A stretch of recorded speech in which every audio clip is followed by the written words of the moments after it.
told you my Wi-Fi was fixed. It worked perfectly for a week. Then right after we uploaded this video, it made a big liar out of me. I hate it when that happens. Intermittent problems are the worst. Thankfully, now I have this. That's right, 3 cheap Wi-Fi adapters and a USB hub. Okay, admittedly, it's not that impressive, but the software behind it is.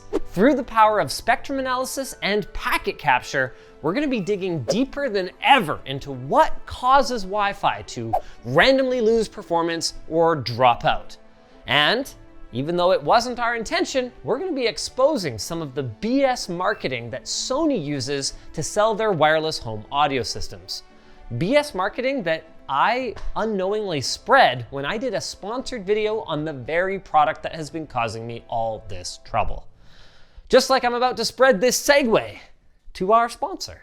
Build Redux. Build Redux takes the challenge and the hassle out of building your own PC. With configuration options, support guides to aid you, and competitive pricing versus building a PC yourself, why not kick your feet up and let Build Redux handle it for you? Head to buildredux.com/Linus and start your new build today.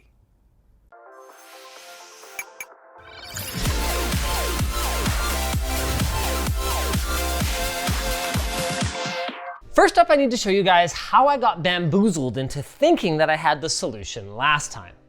Every Wi-Fi card is constantly looking for wireless networks.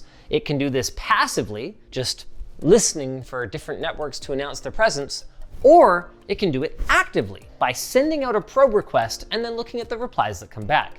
Surprisingly, the active method is actually a lot more power efficient. So that's what most devices do by default.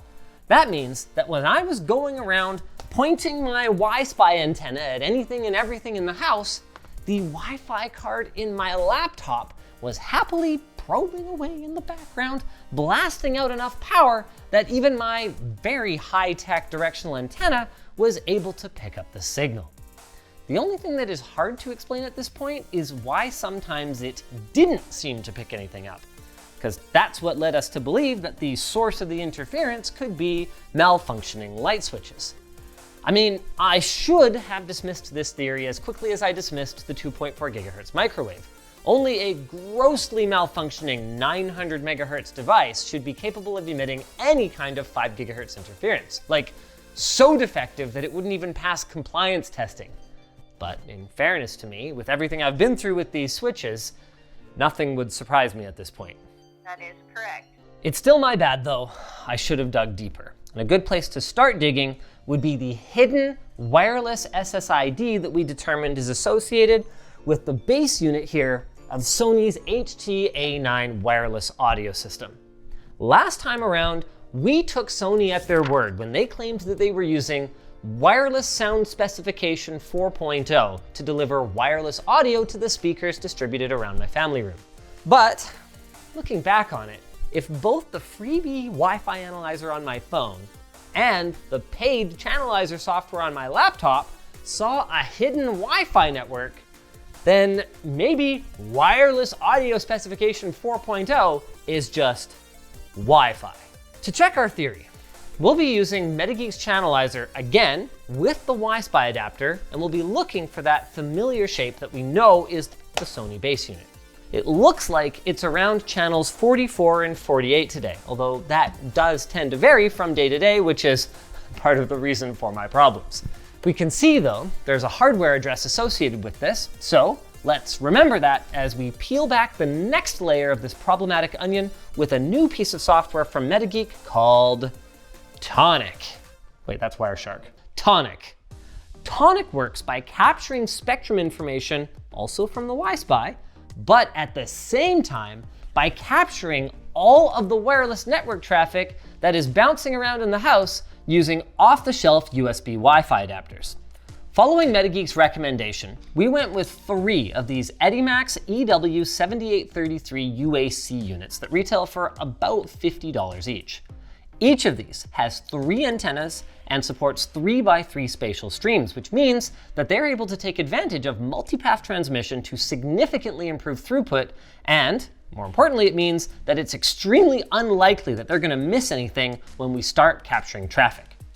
Just for transparency, we're probably gonna do a little bit of movie magic here and show you guys a mixture of live and pre-captured data. We got a ton of audio dropouts and other artifacts when we were testing this out a few days ago, but I think it's a law of the universe that the second the camera starts rolling, your product demonstration will fail. All right, the first thing that we're gonna do then is limit our view to the 5 gigahertz spectrum. Then we're gonna click on Show Hidden. And sure enough, there's a hidden network with the MAC address that we noticed in Channelizer. That is our base unit that I hid on top of the other base unit. Get it? Ha ha ha, that's a subwoofer. Sorry. Anywho, when we click on that network, we get a list of access points, which is just one because even though I did gesture to one of my Ruckus APs, they are not the problem, it is entirely this. It's on channel 44 and it has 5 clients, which makes sense because we've got 4 wireless speakers around the room and then also the subwoofer. When we click on the access point, we get some more detail about it and we get some graphs and charts that summarize the traffic that's being transmitted by it. If it can show us all this information about the AP's radio, that means, according to our contact at MetaGeek, there is pretty much no doubt that Sony's wireless sound specification is just a typical Wi-Fi 4 network rather than some special technology they've invented. Though, I mean, that does kind of make sense, since getting some new wireless technology certified for 5 gigahertz globally would be a monumental task. But then, from my point of view, they should just say it's Wi-Fi. That would have made troubleshooting this a lot easier from the start. Looking at the airtime distribution now, it's interesting that basically all the traffic sent out by this base unit is broadcast rather than being sent to a particular client.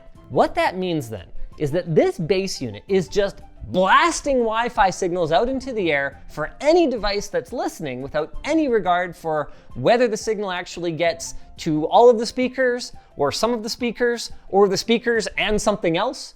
And then it's just up to each speaker to take that data and sort it out into which channel it's supposed to play. I suppose every speaker just gets all the data for every channel, which might explain some of why they are not able to make efficient use of the spectrum. I mean, I can kind of see why they took this approach since they need to keep latency low enough to keep audio synced to the picture, but clearly it's not working. A little weird, but not super weird yet. Yet. When we switch over to the client list here, we're gonna see a pretty high percentage of retransmitted packets.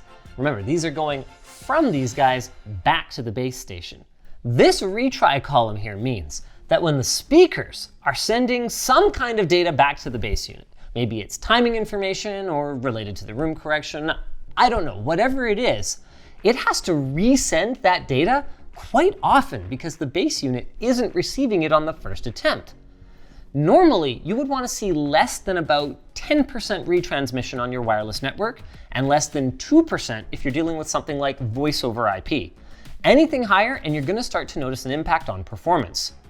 In this case though, I don't think that's the source of our problems because if we click through and look at the number of packets being sent by the speakers, it is such a tiny amount of traffic that even if all 4 of them had to reattempt 100% of the packets they sent, we'd only be looking at a few hundred packets spread out over 10 minutes. I don't think that's the issue. So then, we've determined that this Sony surround sound soundbar is using plain boring old Wi-Fi, and that it is basically just spewing audio data out for the speakers to pick up and turn into sound, with very little communication going back from the speakers to the base unit. Just the occasional acknowledgement and little bits of what Tonic classifies as quality of service data. That still doesn't tell us what's wrong. We're gonna have to go even deeper. Let's take this data and put it into WireShark, which is a free network capture and analysis tool that will let us go through each individual frame to try to determine what's happening. WireShark uses the exact same data as Tonic, but it's not quite so user-friendly. Where Tonic organizes things into networks and graphs and charts that we can easily explore, WireShark is more like standing in front of a fire hose of raw data. In the default view, we get every bit of traffic from every device on every network that our wireless interfaces can see over the same 10 minutes that we were looking at in Tonic. I think it might take 10 minutes just to scroll to the bottom of this thing. Nobody wants to watch me do that, right? Luckily, WireShark has a powerful filter system that we can use to turn the fire hose into, well, a smaller fire hose. We know we're interested in what's happening on channels 44 and 48, so we'll start by narrowing our view down to those. Okay, we're on the right track here. It looks like almost all of the transmissions we see here are multicast data coming from the base unit. It looks like it's sending out a couple of frames of data every 2 or 3 milliseconds. Let me just scroll down a little bit, see if there's anything interesting. Right here, it switches the channel of the multicast to channel 48. And if we look in the delta column, we see that it was 74 milliseconds since the previous transmission. That is pretty significant. We mere mortals don't typically perceive lags shorter than 8 to 12 milliseconds. So when we see the deltas of 0 to 3 milliseconds leading up to this switch, those would pass us by totally unnoticed. 74 milliseconds though? That's a lot. What's weird though, is that there is nothing else happening on these channels at this time. So while it's normal for a wireless network to jump around from channel to channel in order to reduce interference, if there's nothing else going on, why does it switch? Maybe we'll see something if or when it switches back. At 39.96, it goes back to 44 with another 76 millisecond lag. There's also a huge jump in the frame number here. So that means that there's a bunch of other traffic that we're not seeing because of our filter. Let's turn our filter off for a minute. There's a bunch of traffic on other channels at this time, but it looks like it's mostly access points talking to other devices, and mostly on channels that are at the other end of the spectrum from the Sony base unit. Let's change up our filter again and see if there are any other long delays on our channels. Let's say anything more than 50 milliseconds. Wow. Some of these are more than 100 milliseconds, a tenth of a second. That is a massive delay, which could totally explain the audio dropouts that we got when we were testing. So now, okay, we're gonna take this and we're gonna jump down to a period where we know that the audio had serious problems. And what in the world is going on here? This thing is changing channels more than once a millisecond, and it looks like, yeah, it's sending out more data more often. So it goes from sending 2 frames on one channel every 2 to 3 milliseconds to 4 or more packets on 2 channels as often as every millisecond. Let's check the whole lower end of the 5 gigahertz spectrum, just in case something else is making it behave. No, there's nothing. Like, there's bits and pieces of other traffic, but it's not much, and I'm not seeing anything on 44 or 48 other than the Sony gear. Which means that our Ghost Hunter episode, looking around for the source of the interference, was pretty close to a real episode of Ghost Hunter, meaning we were looking for something that didn't exist and misinterpreting the data we collected. The true culprit then is just Sony, who has no reason to be shifting channels or sending out more frames like this. At least not one that's obvious to me or to our friends at MetaGeek. Unless it's ghosts. No, I'm just kidding. Which means that unless Sony re-engineers how this thing works, I'm going to keep having this problem, and so will many other owners of this wireless setup. I'm gonna have to append both the last video that we did searching for the source, as well as the sponsored video that we did on these, because obviously I don't want anyone buying them now. I wanna give a massive shout out to MetaGeek though, for providing the tools we needed to diagnose this today, as well as their software. We're hoping that our labs team is gonna make excellent use of that relationship in the coming months and years. The path forward for me then is what? I guess just to do what so many of you suggested last time around and put an AV receiver in here and then find a wife-approved way of running wires, I guess, over to the surrounds. I'm gonna miss the room correction from these Sonys, that's for sure. Like, that was the cool thing that sold me on them, was A, they sound really great, and B, you can kind of put them anywhere and you get a really convincing surround experience. But, I mean, who knows? Maybe in the grand scheme of things, that sucks too, and I'd be better off with some basic distance correction and EQ from an AVR. With some help from the labs team, we're gonna find the answer to that. And while we're at it, hopefully we can shed some light on who has the best mainstream room correction, because darn it, I wanna stop fighting with this and I wanna do it right this time.